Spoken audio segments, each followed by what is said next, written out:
après, avant de partir, elle avait pris son sac, je l'avais posé, elle avait posé mes lunettes à côté. Et je la regarde, je dis c'est quoi les gars, parce que...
Même juste quand je prends la main de participant, et quand on fait ensemble, la manière de tenir le pinceau, les enfants c'est forcément c'est plus petit mais beaucoup plus léger.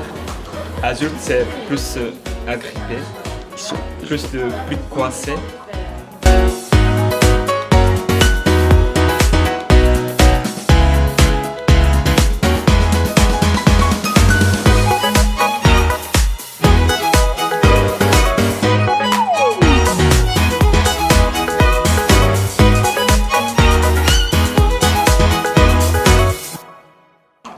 Et alors, vous avez vu des beaux résultats dans les écritures? Il y en a qui sont un peu plus doués que d'autres? Oui. Ouais. C'est quelqu'un qui réussit à analyser ce que c'est et mettre en place. Et aussi quelqu'un qui arrive à vraiment lâcher, parce que c'est un travail de lâcher prise aussi. Et qu'est-ce qui fait qu'il y a des jeunes en Occident, en Europe, qui se sont attirés par cette culture manga, comme ici le Festimanga? C'est une bonne question. Moi aussi ça m'a un peu étonné. Enfin, à votre avis, qu'est-ce qui fait qu'il y a une Je pense qu'il y a vraiment... C'est quoi qui les attire dans la culture japonaise? Je veux dire, la cuisine, l'art, enfin, ce serait d'après vous? À mon avis, moi je ne regarde pas la télé en fait, donc je ne sais pas exactement comment ça se passe, mais il y a quand même aujourd'hui la diffusion, la facilité, l'accès à travers l'internet aussi. Et oui, je pense que même dans la bibliothèque, il y a beaucoup de sections de manga. Et du coup, je pense que vraiment l'accès facile en fait. Et aussi, le manga c'est facile à lire parce qu'il y a beaucoup d'images, très accentuées, très spectaculaires aussi. Si vous pourrez me répéter en fait le but, vous faisiez quoi ici en fait? C'était comme ce qu'on n'avait pas... Ici, pour moi, c'est vraiment une découverte de calligraphie japonaise. D'accord. Et la rencontre aussi, parce que c'est une rencontre avec moi, que j'ai vécu au Japon. Maintenant, je vis à Bruxelles, mais voilà, c'est une occasion de rencontrer et oui, de faire découvrir cette culture. C'est votre premier festival ici? Ici, oui, c'est la première Festimanga. J'ai participé. Et vous en pensez quoi? Ça a été chouette? Et il y a eu, j'ai vu que toutes les tables étaient remplies quand même. Oui. Là, ça m'a un peu étonné. En fait, c'est la première fois que je suis venu ici aussi. Donc, ça m'a un peu étonné que Il y a vraiment beaucoup d'activités variées Et et beaucoup de monde. est-ce que vous avez donné des conseils aux jeunes est-ce qu'il y a des jeunes qui m'ont dit qu'ils veulent continuer à se perfectionner ou pas? Est-ce que vous avez eu des retours? Non, on n'a pas discuté jusque-là. Ouais. Ouais, peut-être qu'il y a des jeunes Je pense qui qu'ils disent sont moi, vraiment, ouais, qui disent moi j'ai envie de continuer, essayer vraiment de maîtriser ça. Et vous reviendrez l'année prochaine ici pour le Festival Manga Avec plaisir. Oui. si on vous invite? Si on m'invite. Et alors est-ce que vous pourriez nous parler un peu des différents outils qui sont utilisés pour la calligraphie, l'outil de base D'accord. et Donc, alors ouais. parler un peu de l'encre, comment Oui. il faut. Comment Alors, peut-être Donc l'encre, c'est... Donc la base, c'est... donc il y a un pinceau. Il y a un pinceau et l'encre de Chine. Enfin, avec les participants, on a utilisé l'encre de Chine liquide. Mais à la base, ça c'est de l'encre en fait. Ça c'est de l'encre qu'on fait en mettant de l'eau sur la pierre. Ça c'est la pierre. Ça c'est de l'encre.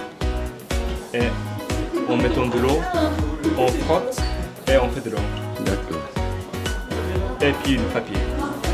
Le papier, c'est... Aujourd'hui, on a utilisé différents. Enfin, le papier basique, mais à la base, il y a un papier de calligraphie. C'est un papier très fin. Alors, ça, c'est le papier de calligraphie. Très très fin. Ça, c'est ce qu'on utilise pour pratiquer la calligraphie à la base. Mais dans l'absolu, on peut utiliser tous les papiers s'il y a un Bien sûr. support. C'est un papier qui est fait à base de quoi? C'est un papier. Ça, c'est du bois.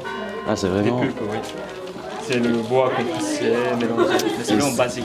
D'accord, est-ce que ça change le résultat? Le résultat est meilleur avec ce papier-là? En fait, c'est le papier très fin et du coup, toutes les traces, on le voit en fait. Par exemple, si on reste pas bougé, le papier il absorbe tous les encres. Si on hésite, si on fait en réflexion, le mouvement s'arrête et tous marqués et très visibles sur ce papier. Et du coup, c'est pour ça qu'on travaille beaucoup. Mais quand je fais ma pièce, mon travail personnel, ça dépend quel format, ça dépend. Je choisis des papiers différents, textures, visuelles. J'utilise beaucoup le papier japonais aussi. Le papier japonais fait semi-artisanal. Et parfois on voit les fibres dans le papier. Ça c'est vraiment le choix personnel. Et ça représente quoi pour vous la calligraphie en fait? C'est assez complexe parce que c'est un travail manuel déjà. Parce qu'en fait, calligraphie, ça fait partie du cursus scolaire. Ah, donc tout d'accord. le monde fait à l'école aussi. Moi aussi j'ai fait à l'école et j'ai travaillé avec mon maître aussi. Mais on se dit plus en plus de l'ère de numérique. Donc tout le monde utilise, même les enfants aussi, parfois utilisent l'ordinateur. Mais on a besoin de travail manuel en fait. Et moi aussi.